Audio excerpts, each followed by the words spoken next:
Banyak yang salah paham tentang penyerangan Raja Abraha ke kota Mekah.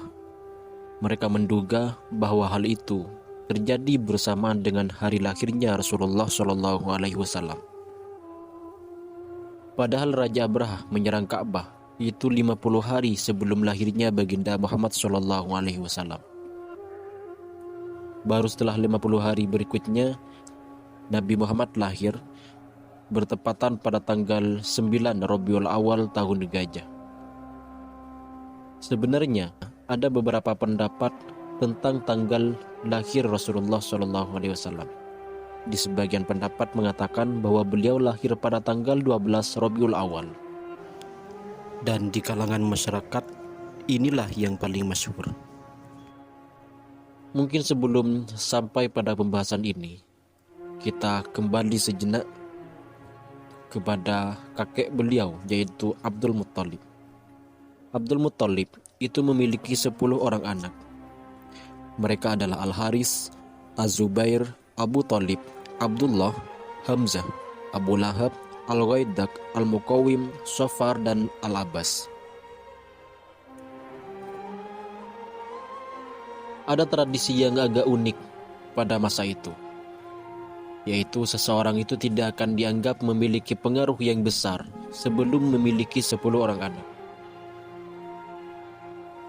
Pada waktu itu, Abdul Muttalib memang memiliki pengaruh yang besar karena beliau memiliki peran yang sangat penting pada saat penemuan air Zam-Zam. Tapi meskipun begitu, masih ada sebagian golongan yang menganggap remeh Abdul Muttalib karena beliau masih belum memiliki 10 orang anak. Hingga pada akhirnya Abdul Muttalib memutuskan untuk membuat nazar. Dia bernazar, jika dia berhasil memiliki 10 orang anak, maka dia akan memilih salah satu putranya untuk disembelih, untuk dikurbankan. Ternyata benar. Ternyata apa yang diinginkan oleh Abdul Muttalib ini menjadi kenyataan. Beliau dikaruniai 10 orang anak.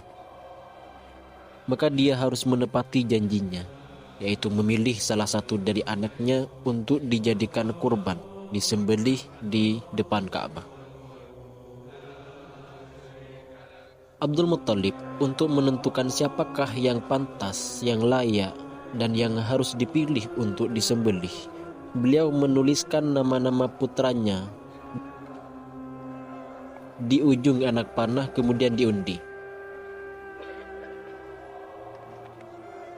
Dari undian itu, yang keluar adalah nama Abdullah. Ya, Abdullah adalah ayah dari Nabi Muhammad. Abdullah sendiri sebenarnya adalah putra yang paling disayangi oleh Abdul Muttalib dan yang paling bagus. Namun, Abdul Muttalib adalah orang yang tidak akan melanggar janji. Nazarnya tetap akan dilaksanakan. Pada waktu yang telah ditentukan, Abdul Muttalib membawa Abdullah ke sisi Ka'bah untuk menyembelih anaknya Abdullah. Namun orang-orang Quraisy mencegahnya, terutama paman-pamannya dari pihak Bani Makhzum dan saudaranya Abu Talib. Lantas Abdul Muttalib ini merasa kebingungan tentang apa yang harus dilakukan dengan nadarnya. Ya, tentunya dia akan merasa memiliki hutang jika nadarnya tidak tercapai, tidak terlaksana. Tapi di sisi lain, kaum Quraisy dan paman-pamannya serta keluarga-keluarganya itu melarang untuk melaksanakan nadar itu. Akhirnya Abdul Muttalib bertanya-tanya, kalau begitu apa yang harus dilakukan sehubungan dengan nadarku ini? Kemudian orang-orang memberi usul kepada Abdul Muttalib agar Abdul Muttalib menemui seorang dukun perempuan. Maka dia pun menemui perempuan itu. Pada waktu itu memang ada seorang dukun yang dipercaya memiliki kebijaksanaan dalam membuat keputusan dan dalam menangani sebuah masalah. Abdul Muttalib pun meminta pendapat kepada perempuan itu tentang langkah apa yang harus diambil. Perempuan itu memberikan sebuah solusi agar Abdul Muttalib itu mengundi nama Abdullah dengan 10 ekor onta.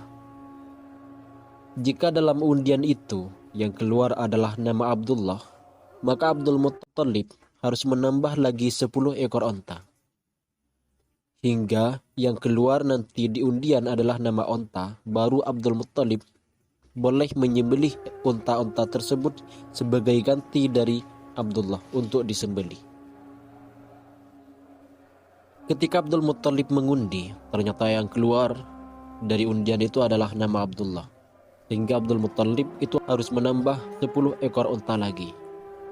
Ternyata hal itu berlangsung hingga beberapa kali hingga Abdul Muttalib menambahkan sampai 100 ekor onta. Baru setelah itu yang keluar adalah nama onta.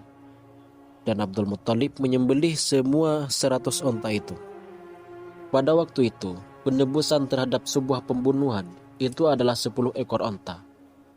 Tapi sejak kejadian Abdul Muttalib ini, 10 ekor onta itu diganti dengan 100 ekor onta.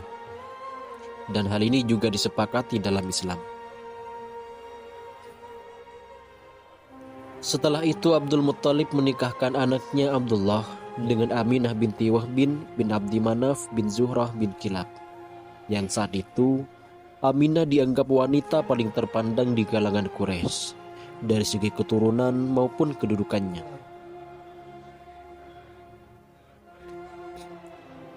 Tak lama kemudian, Abdul Muttalib memerintahkan Abdullah untuk pergi ke Madinah untuk mengurus korma. Namun dia meninggal di sana. Ada juga yang berpendapat bahwa Abdullah pergi ke Syam untuk berdagang, lalu bergabung dengan kafilah Quraisy, lalu singgah di Madinah dalam keadaan sakit, dan beliau meninggal dunia di sana. Hingga akhirnya dikuburkan di Darun Nabirah Al-Ja'di. Saat itu umur Abdullah itu 25 tahun dan Sayyidina Abdullah itu meninggal dunia sebelum Rasulullah dilahirkan. Begitulah pendapat mayoritas pakar sejarah. Ada pula yang berpendapat bahwa Abdullah itu meninggal dunia 2 bulan setelah Rasulullah lahir. Warisan yang ditinggalkan Sayyidina Abdullah itu adalah berupa 5 ekor onta, sekumpulan domba, dan pembantu wanita Habsyi yang namanya adalah Barokah dan berjuluk Ummu Aiman. Perempuan inilah yang nantinya akan merawat Nabi Muhammad.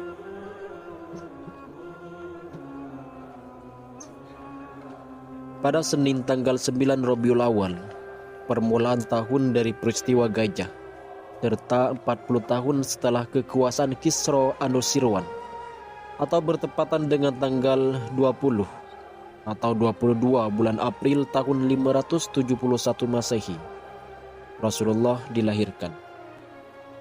Pendapat lain mengatakan bahwa Rasulullah dilahirkan pada tanggal 12 Rabiul Awal. Bahkan ada juga yang mengatakan bahwa beliau dilahirkan pada tanggal 7. Perbedaan ini hanya ada pada tanggalnya saja. Kalau harinya semuanya sepakat Rasulullah itu lahir di hari Senin. Ibnu Sa'ad meriwayatkan bahwa ibu Rasulullah pernah berkata, "Setelah bayiku keluar, aku melihat ada cahaya yang keluar dari kemaluanku menyinari istana-istana di Syam." Ini mungkin adalah sebuah isyarat bahwa suatu saat nanti kekuasaan Islam, kekuasaan Rasulullah tidak hanya sebatas di Makkah, tapi meluas ke Syam, bahkan hingga pada akhirnya berhasil meruntuhkan kerajaan Persia dan Romawi.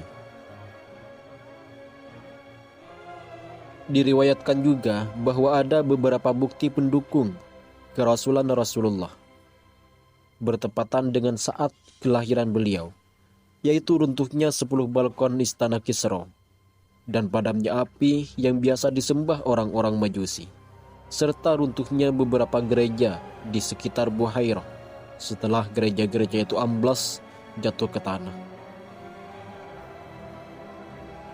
Setelah kelahiran Rasulullah ini, Sayyidah Aminah mengirim utusan ke tempat kakeknya, Abdul Muttalib, untuk menyampaikan kabar gembira tentang kelahiran cucunya. Maka Abdul Muttalib datang dengan perasaan sukacita, lalu membawa beliau ke dalam Ka'bah seraya berdoa kepada Allah dan bersyukur kepadanya. Dia memilih nama Muhammad bagi beliau, dan nama ini belum pernah dikenal di kalangan Arab sebelumnya.